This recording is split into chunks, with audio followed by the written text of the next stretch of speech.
Afternoon, guys. Happy Friday. Today, I think you know, we've got a special guest briefer here for the first part of today's briefing under Secretary of State for Political Affairs, Tom Shannon. I think, as you also know, Ambassador Shannon spent the last couple of days in Caracas meeting with government and opposition leaders as well as members of civil society. We asked the Undersecretary to come here to the podium, give you a debrief from those meetings and discussions. We will take a couple of questions. After he's done, as before, I'll moderate them. I'll call on you. Please identify who you are, who you're with before you ask a question, and we're only going to have time for 2 to 3. So please limit the follow-ups if we can. Okay? And with that, Ambassador. Great. Thank you very much, John. As John noted, I just got back from Caracas. I was there from Monday through Wednesday. And I would start by making a couple of points about the trip itself. I traveled at the request of Secretary Kerry and at the invitation of President Maduro. And the visit to Caracas was the product of a meeting between Secretary Kerry and President Maduro that took place in Cartagena, Colombia. The immediate trigger for the visit was the successful launch of the dialogue between the government and the opposition last Sunday, October 30th. Just before that, I was in Central Asia, and so I had to get myself from Tashkent to Caracas. Which I found was not an easy thing to do, but no direct flight. But I do want to thank the U.S. Air Force, which came to my rescue at least for an important part of that trip. They got me to Dubai, and once from Dubai, I could make it to Caracas. The purpose of the visit was to highlight our support for the dialogue and to consult with all of those participating in the dialogue and those not participating. And during the visit, as John noted, I was able to meet with President Maduro and members of his negotiating team, representatives of the Democratic Unity Roundtable, those who are participating in the talks and those who are not, representatives of civil society, including the Catholic Church and the business community, and representatives of the international humanitarian community and the diplomatic corps. In regard to the dialogue itself, I'd like to make a couple points. First, this dialogue has been about 5 months in the making, beginning as an UNASUR initiative under the leadership of the Secretary General of UNASUR and being led by 3 former presidents, Jose Luis Zapatero of Spain, Martin Torrijos of Panama, and Leonel Fernandez of the Dominican Republic. These 3 have acted as facilitators since that time, but the 2 sides, the government and the opposition, only agreed to sit publicly when the Vatican agreed to join the mediation effort at the request of both the government and the opposition. And the importance of the role of the Vatican in this dialogue process cannot be overstated. The dialogue is taking place, as I think many of you know, in a highly charged political environment and amidst economic and social distress. It's a fragile but a very important process, and it's a good faith effort to find a peaceful way out of the political impasse that has crippled Venezuela. In our opinion, it represents the best opportunity to achieve such a goal. In other words, a peaceful way out of a political impasse. And it's worthy of our support, and it's worthy of the support of the international community, and we will continue to do so as long as it remains viable. So those are my points. I'm happy to take your question. Go ahead, Matt. Extremely briefly. One, we understand from Kirby here, spokesman, that you raised the case of Josh Holt, and I'm just wondering what you can tell us about what you said and what the response was. And then secondly, there's been a lot of criticism of this whole dialogue process, people saying that the government has not shown good faith, others saying the opposition hasn't shown good faith. Why is it that you think that it is worthy of your support? Is there really just no other game in town? Yeah. In regard to Mr. Holt, I did raise the case of Joshua Holt in my meetings with President Maduro, with other members of the government, and with others that I spoke with, as has Secretary Kerry and other Americans. We're very clear in terms of our intentions, but this is a process that is still in a delicate phase of Venezuela's legal system, but it is our hope that, as we have in other cases, that we will have a successful outcome of that case, which means his safe return to the United States. In regard to why now, and in spite of criticism, does the dialogue have a chance? At this point, it is the only game in town. And the addition of the Vatican highlights just how important that is at this point.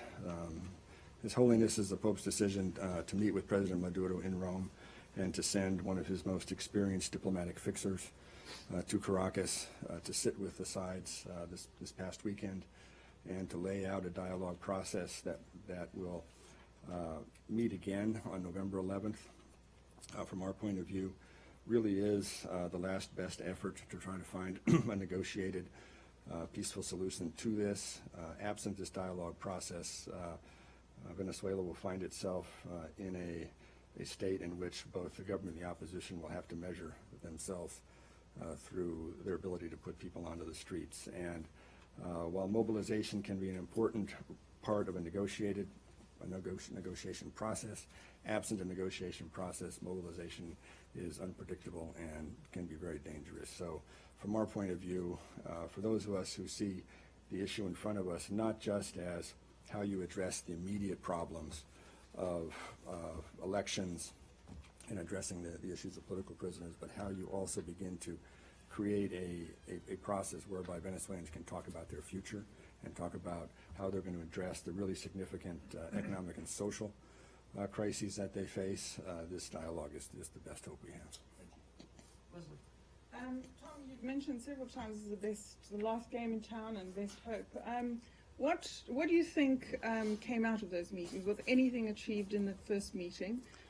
Number two, one of the things you've seen was Maduro, and the opposition criticizing each other straight afterwards. Although during the meeting, I believe that that was asked of them to kind of lower their rhetoric. So how do you see this moving forward? When's the next meeting?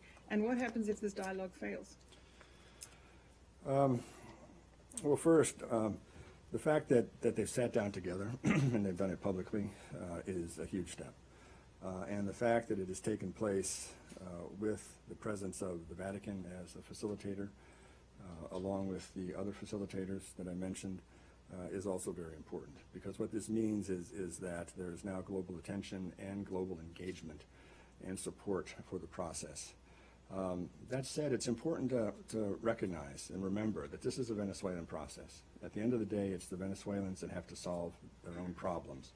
The most that the facilitators can do, the most that the rest of the international community can do is try to create a space and hold that space open for this dialogue, and to the extent possible, find ways to work with the different sides to push them towards a happy conclusion.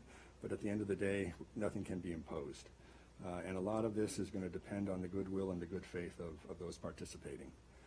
In many ways, the government holds the key to the success of this dialogue because they're the ones who hold the prisoners. They're the ones who control the electoral organization that will make decisions about elections. And they're the ones that have to agree to sit down with members of civil society and the opposition to determine what next steps Venezuela can take in its economy and its larger social policies to address some really significant challenges that Venezuela faces. But at the end of the day, it's going to require both sides to come to terms. So we are hopeful, we're determined, we're persistent, but at the end of the day, it's the Venezuelans themselves that will determine the success or failure of this. And the next meeting is the November 11th. Just one more. Hi, Tracy Wilkinson from the Los Angeles Times. A couple of quick questions and then a longer one. You just alluded a couple of times to political prisoners. Did you raise that issue specifically with Maduro, asking for them to be released? A. B, is the recall effort dead, or did that come up at all? And then my third broader question is, you and others have talked about how difficult it is for the United States to take this role with Venezuela, given the history and the animus, et cetera. Do you see signs from Venezuela that they're more receptive to an American role? Yeah, thank you. First, on political prisoners, we always raise political prisoners. But this is an important part of the dialogue itself. In other words, how you address issues. The rubric is human rights and kind of social peace. But this certainly refers to people being held by the government for political reasons. And In the immediate aftermath of the Sunday meeting, the government released 5 people associated with the opposition. The opposition itself wants more releases, more gestures by the government in that regard. And in fact, one of the major parties that is not participating, Voluntad Popular, has its leader, Leopoldo Lopez, in prison and has indicated that it will only participate if there are significant releases of political prisoners. So how the issue of prisoners is dealt with is obviously going to be key to the success of this process going forward. Your second point was? The recall, if that's Oh, dead yeah. in the water. No, it's not. I mean, again, the thing about this process is that both sides have decided that they need to address the issue of elections, and they need to establish some kind of electoral agenda going forward that will send a very clear message to Venezuelans that they will have a right to vote, that they will have an opportunity to vote, and that they can express themselves publicly through their vote.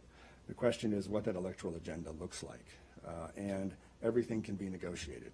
And so it's really going to be up to both sides to determine how best they want to manage an electoral process and what is convenient for both of them. And then forgive my faulty memory. The but third was the U.S. role. Oh, yeah. Are you seeing more reception, more Well, friendliness? Or I mean, as complicated as our relationship has been over time with the government of Venezuela, we've always been able to talk with the government. And we are actually, along maybe with the Vatican, one of the few groups out there that can talk with both sides of this equation and get the access that we need to have.